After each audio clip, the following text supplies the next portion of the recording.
bagaimana cara mengelola datanya ya tentu saja ada dari sisi keamanan IT ya. Itu standar. Jadi ada ISO 27001 katakanlah yang bisa dijadikan patokan bahwa ini proses pengelolaan, penyimpanan dan lain-lainnya sudah aman. Itu biasanya berdasarkan hasil audit. Lalu apa tadi yang terakhir? Saya jadi lupa.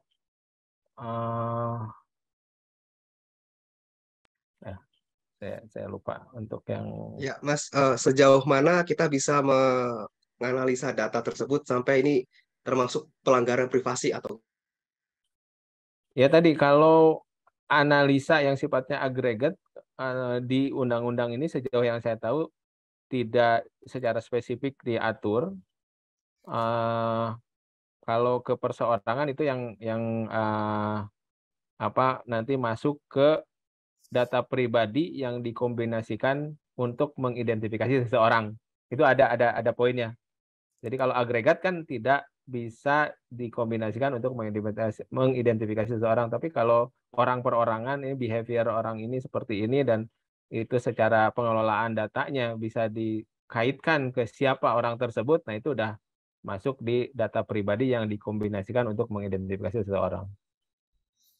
Mungkin menambahkan untuk data pribadi yang bersifat umum itu berupa nama lengkap, jenis kelamin, semua data yang ada di KTP, lalu data yang bersifat spesifik itu berupa data informasi kesehatan, biometrik, data genetik, pandangan politik, catatan kejahatan, data anak, keuangan pribadi, dan transaksi.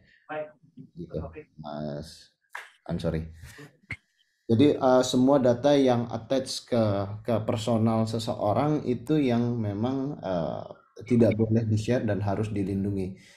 Oleh karena itu kami di FIDA menerapkan beberapa standar yang memang disetujui secara global untuk keamanan data pribadi dari user ini yang diatur juga di undang-undang dan di Permen Kominfo, lebih khususnya menjadi sebuah satu sertifikat elektronik. Secara mudah analoginya adalah KTP di dunia digital yang bisa kita gunakan sebagai tanda pengenal bahwa sertifikat ini melambangkan Mas Taufik atau saya Mamo di dunia digital, seperti itu kurang lebih. ya, Mas, berarti nyambung lagi ya Mas tadi soal agregat. Haru? Ya, silakan. Ya, Mas. Jadi misalnya kita membagi user kita berdasarkan demografi, asalnya yang udah diagregat dulu berarti nggak apa-apa ya Mas ya.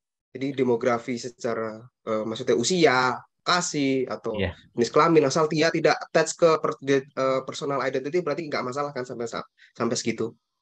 Iya, secara prinsip yang tercantum di peraturan itu seperti itu. Jadi agregat itu tentu saja nggak bisa di relate back ke siapa orang tersebut kan. Nanti kita nggak bisa jualan Mas kalau nggak bisa ngolah data agregat nanti. Oke. Thank you.